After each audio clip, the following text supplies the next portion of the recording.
chapter only makes me more suspicious of Makima. Honestly, like, her character, the way she comes off to me, she comes off such like a manipulator. She comes off entirely like she just knows the best way in order to control someone. With power, she knows how to instill just raw fear in her. We know even with any situation going on, that the thing that power seems the most unnerved by is Makima. We know that Makima is clearly intelligent, very smart. She knows how to work people. We already saw like with Aki. Aki was like not really wanting to do any, go out and have any fun, and like drinking until like the idea of like bringing in Makima because he wanted to hopefully get her drunk enough to find information out of her. Didn't work on her at all. But for everybody that she seems to come across, they seem like they're just getting tied around like she's just luring them like a puppet. And the only character that seems to know how she works is Shibe, because Kishibe is the one that trained her.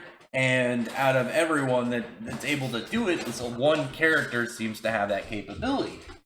Because of that, she seems happy. She likes that there is one person that is able to figure her out. There's one person that's not able to really, get under like their skin and deep into their mind. She's able to really got someone to compete with her in some ways. And that alone, I think, just adds an extra layer onto her character, but also just makes me more suspicious. Like, why would she be happy if someone's like saying that, she could tell that she's lying, there's some suspicious about her? It's like, it's because she likes that they're adding that extra piece of like a challenge to her. They're adding that extra like thing that she's got to work around. She just comes off to me such like a villain in the works, and like this chapter just it further pushes that. Like she explains like essentially the reason that Power's horns have elongated and another cyst has come up is because she drank too much blood. And the more blood she drinks, the further progress that she will be, going down this line.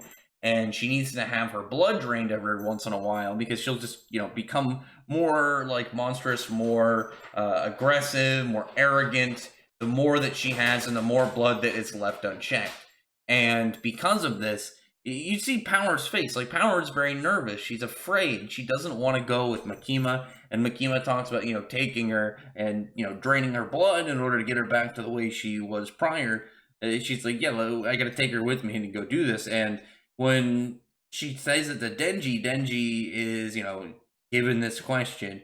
Power seems nervous. And once Denji seems like, yeah, it's fine. Just go ahead. Just take her for as long as you need her. And Power looks so saddened by it. She looks so just defeated and destroyed, but at the same time, just in terror of what's to come, because we don't know the specifics of it, but we know that it's something to really, make her scared. So I'm worried. I really like Power. I don't want her to go through whatever this or like clearly like a mental scarring emotional battery that she's probably about to go through. Probably about to go through a pretty rough time for a fiend to have that look on their face while rearing up for an event. But in the meantime, we have somebody to befriend Denji while Power's away, and it ends up being the Shark Devil Man, and he seems to really like Denji. Like, he even calls him Master Chainsaw, and he says he's the strongest, and he'll do whatever he says. And it seems to be something kind of like unordinary for his character, because Makima says that like the thing about him is he's always so worked up, he's so excited and just ready to do stuff that it's hard for him to really talk. He doesn't really have a conversation with people, but he said he'd do whatever Denji told him to. But he doesn't refer to him as Denji, he refers to him as the Chainsaw. He calls him Master Chainsaw, and he says his orders are absolute, he's the strongest, he's the best.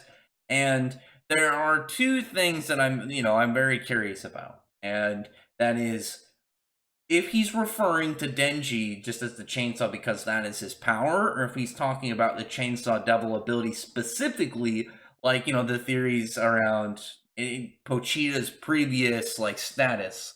And it's not even, like, fully, like, a loose theory anymore after the last chapter with the whole door thing that was in Denji's dream and Pochita saying to never open it.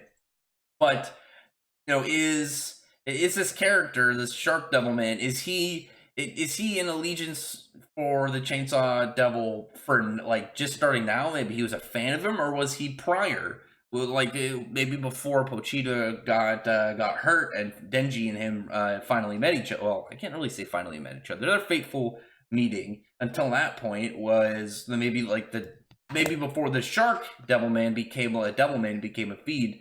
He was maybe when he was just the Shark Devil he worked for the Chainsaw. Who knows? That is a good question for how the character like is in this position. I did think it was funny when Denji was like telling him not to get too close because he's not into guys.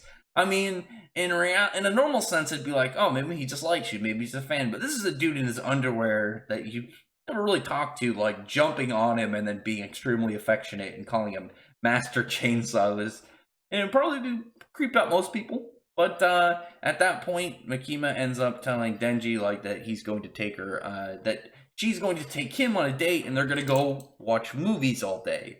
And first off, Makima just looks great in this panel. She just looks very delightful, just to the eyes. But we know that there's a lot of scary things behind that, very pretty lady. And this, when I talked about before, is I don't think that she's just I don't think that she's just like, oh, I want to go watch some movies. I'll take Denji. I want to be nice to Denji. Even from what I can tell, I think she was just setting up more ways to manipulating. She was trying to get him further attached, further under her nail. Because they go to watch these movies, and every single time Denji just kind of like peers over, sees that she's not really into the movie at all. She's saying like she didn't really care for the first one. The second one was like a sad movie, and she says like after that sad movie that she's not really into tearjerkers, and then it's like multiple movies, that like 4 or 5 movies or something later, and then it gets to another one. It's their last movie, and Denji, who throughout the movies has been looking over to see like her reaction and trying to figure out what she thinks of this.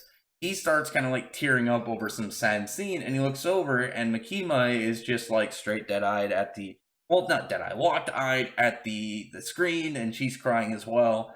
And now it's like a shared moment for them, but I don't think it's a coincidence. I think that she was trying to get into his head, trying to get him just further emotionally attached, because with Power, who for her, Denji is way different, because with Power, all Makima has to do is get her to fear her. She's just ruling over her with the the threats of whatever she has to do. But with Denji's a lot more simple. Denji, he's a young guy. He really just wants to get a girl, and he doesn't have a lot of interaction experience with not just people, but really like what he wants, women. And now he's got this girl who's just constantly hitting all the right points and bringing him along like this. I don't believe for a second that Makima is doing this out of anything other than manipulation means. I think she's just trying to get him very emotionally attached. I know there are methods that people can have, and I can't remember. There was one story I remember where it was pretty much it would this guy like induced like this very staged horrific kind of event, and it was all fake, but it was kind of just to build this almost horrific bond between like him and this girl. So they had that special connection, even though she didn't know that, but it was actually fake. And it seems Makima is just doing that in a much softer way. She's trying to get Denji to have this almost dying loyalty to her through love, and I just feel so bad for the guy, because it's so different that you have with this character. I mean, obviously, this right now is me running on a theory. I don't have any proof that she's going to be a villain yet. I don't have any proof that she is doing this out of malefic means. As far as we know, she's doing it kindly, but I don't believe that at all, because there are hints that we've got about Makima. I mean, even in this chapter, like she even says she's not into sad movies, but yet right when Denji is crying in a scene, she is as well. So it makes me think that she was probably also looking for reactions from Denji on top of everything else to kind of get that linked moment between them. So I'm like this chapter. It's weird because it was a good chapter for a lot of character reasons. There were a lot of good character moments in this and setup between things like hype for power having a potential like boosted mode. The Shark Devil, you know, having some form of loyalty and for some whatever reason to Denji.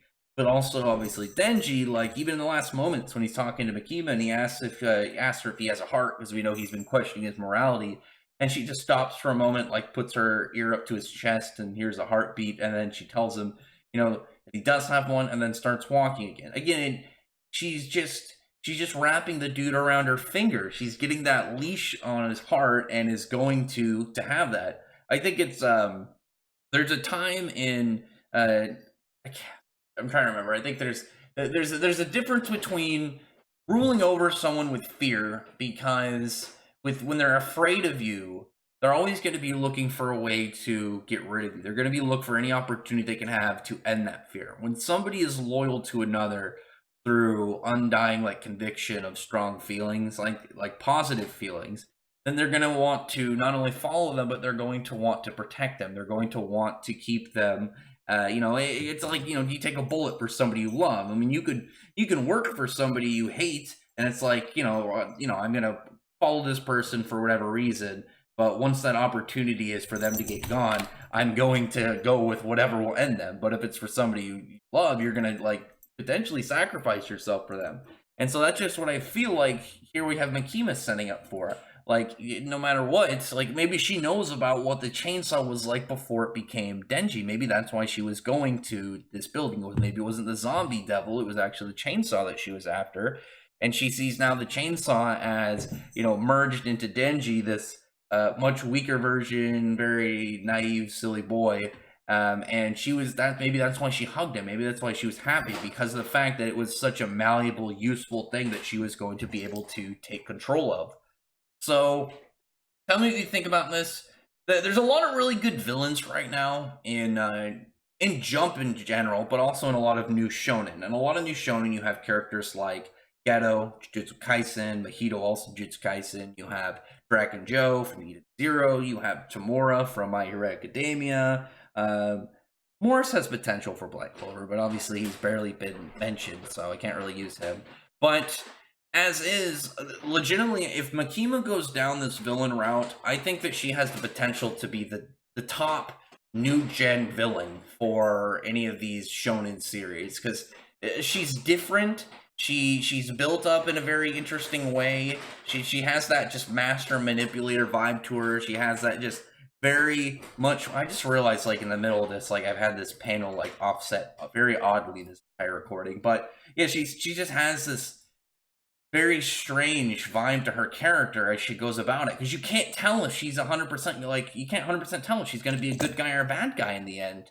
It's very strange, and I really like that aspect about her as well. There's a lot of mystery to her, on top of a lot of, you know, potential of what she could be. She could be this dark character who's willing to go through any lengths in order to get things done, or she could be a villain setting up, you know, what she wants and how she's going to get it. Because we know that she's been wanting to take control of the Devil Hunters and get in a higher position, but we don't know where exactly that's going.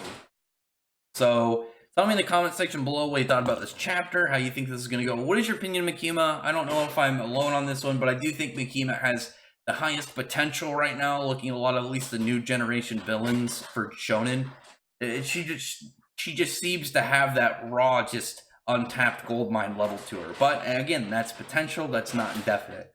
So other than that, comment below. Like I said, thumbs up the video. I appreciate you friend the like button and the subscribe button, and check out my other videos. From that, I appreciate everyone who's already subscribed, and I thank you all for listening. Bye.